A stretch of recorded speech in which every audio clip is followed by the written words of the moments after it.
Well, the shop is a complete disaster area, but you guys have patiently been putting up with shop remodels and vlogs from Boy Scout camps, so I thought today we would actually do a little forging project.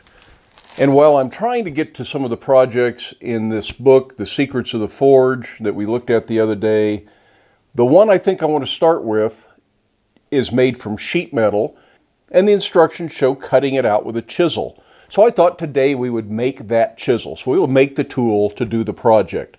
There will be other tools involved, but we'll at least show the making of one. So that'll be a special curved chisel used to cut sheet metal cold. And you can do that at the anvil or under a treadle hammer, and we'll show that when we get to the project. So the first thing I need to do today is cut off some of this leaf spring, and I will cut off about 5 inches of it, and then we'll take it to the forge and we will straighten it.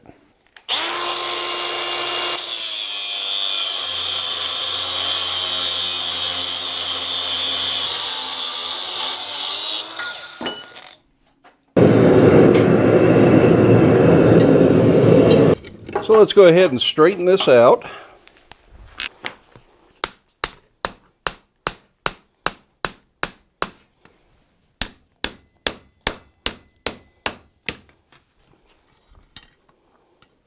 I think it's a lot easier to straighten out one tool's worth than to try and unroll an entire spring.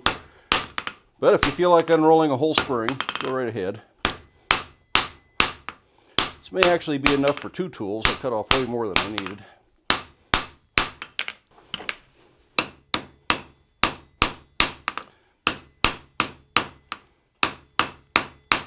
I'm not really too worried about squaring it up as much as I am getting it straight, but that does tend to give it a little bit of a square profile. Well, this is almost 9 inches long. I think if I don't make the tools quite as long, I can actually get 2. So the first thing I want to do is draw this out into a wedge shape to make a chisel out of. This is kind of a short taper. This is going to be more of a cold chisel than a hot chisel, so it doesn't taper as gently. I don't want it any wider than this bar is. It'll need to be able to scribe a circle, more or less.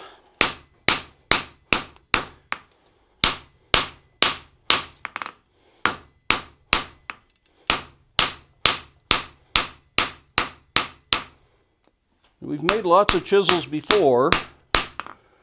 I think I am going to go ahead and make this an octagon cross section just to make it neater and cleaner, look more intentional.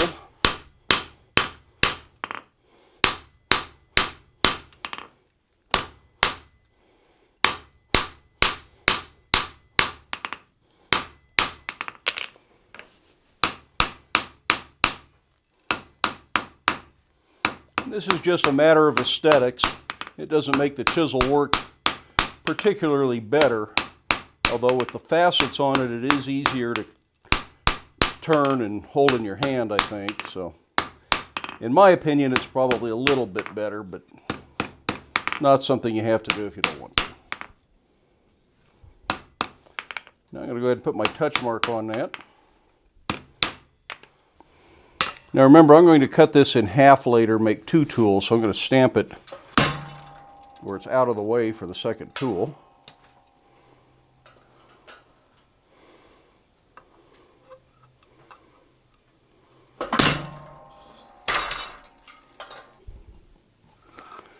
And while I'm doing that, I'm going to go ahead and mark the other side 5160, because I believe that's the most likely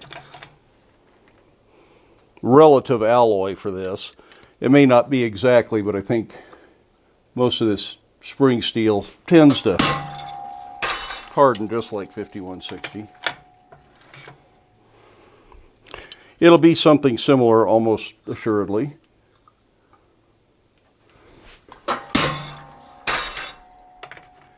Need to get stamping and quit talking about it.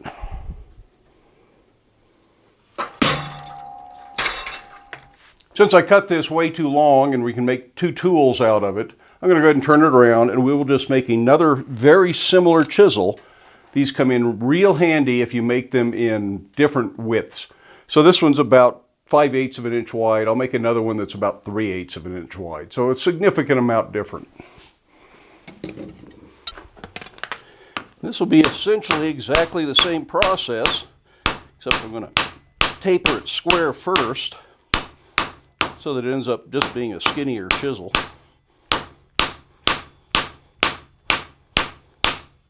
And we can do a lot of this with the grinder if we need to. But if you don't have a grinder, the more you do at the forge, or I should say the more you do at the anvil, the less you have to file.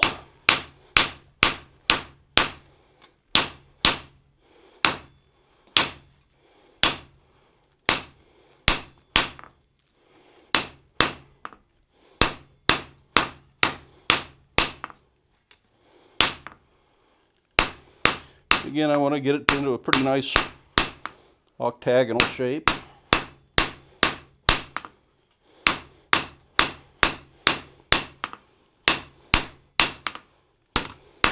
Straighten it out. We'll take another heat and I'll put my touch mark in it, just like I did the last time.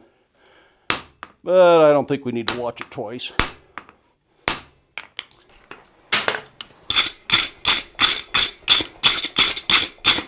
So we have two opposing chisels here. The overall length is right at 10 inches. I was going for 5 when I first started thinking about this, so that will work just perfectly. So let's go ahead and put this in the forge to come up to heat, and then we'll slow cool it and normalize it. Okay, I'm just going to let this air cool now, and when it's cool, we'll cut them apart and we'll grind the edges. While those are cooling, let's take a quick look at the edge geometry and why these work well for sheet metal. What we are looking for is a chisel that looks very similar to this one. It has a rounded top edge and it's fairly blunt, but not as blunt as a cold chisel. So what that means is that we want a chisel that comes up, has a nice taper to it, and then our straight section, and then we're going to grind it in just a little bit sharper than we normally would. And we are also going to then make this curved at the top,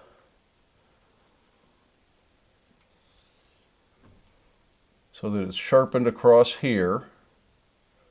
And the reason for that curve, and perhaps not that dramatic of a curve, perhaps a little bit flatter through here, but the curve allows you to turn corners while you're chiseling. And when cutting sheet metal patterns, that's really very important. And that's why you make different width chisels.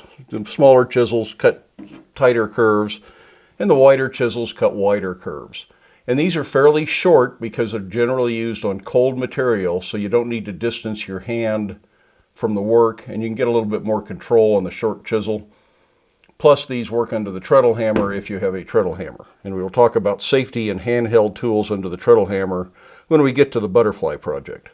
I've cut our two chisels apart. They are right at 5 inches each, which I think for this kind of chisel is about ideal. You can make them longer or shorter if you want to.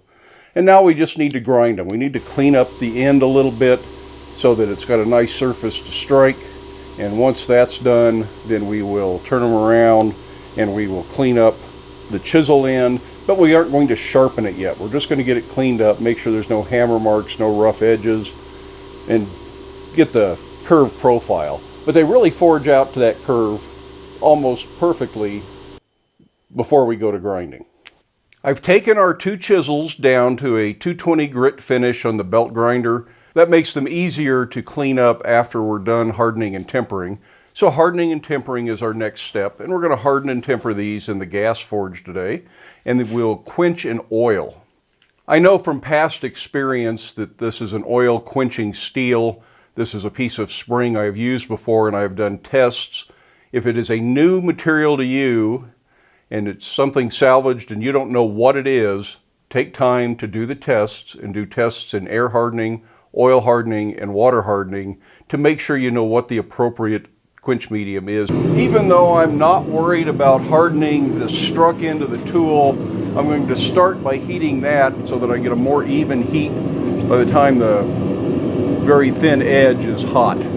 Otherwise, the edge gets real hot real fast and you don't get them hardened very far back. As these come up to temperature, I turn the forge off a little bit here and there, just so they don't heat up too fast. I want them nice, slow rise in heat, so it's a good even heat. As these come up in temperature, I'm going to turn them around. Now I don't care if that struck end stays hot. It can start to air cool out here, or perhaps not air cool because it's not going to cool that fast. But now I'll let the chisel edge soak a little bit and start coming up to temperature. These look like they're about the right temperature, so time to quench.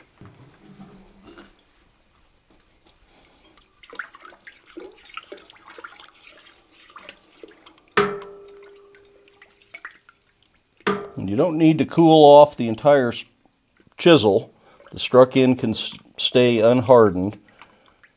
But since it isn't at full heat, it probably doesn't hurt if you do cool it, because it won't be as hard anyway since it's not as hot. By keeping the tool moving up and down and around in the figure 8, you avoid air bubbles from the boiling oil that insulate the tool and keep it from hardening properly. You want it to stay in contact with the oil, which is not a good insulator like the air bubbles would be.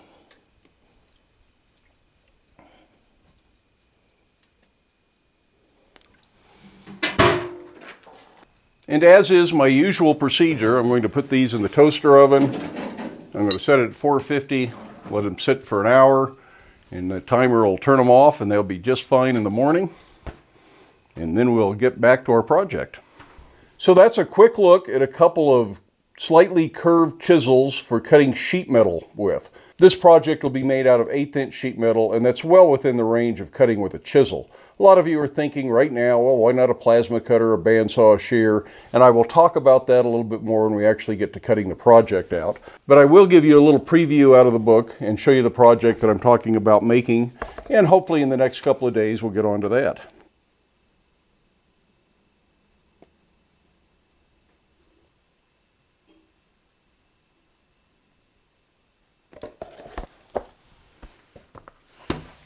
So that's just a little tease on what we're going to be doing in another day or two.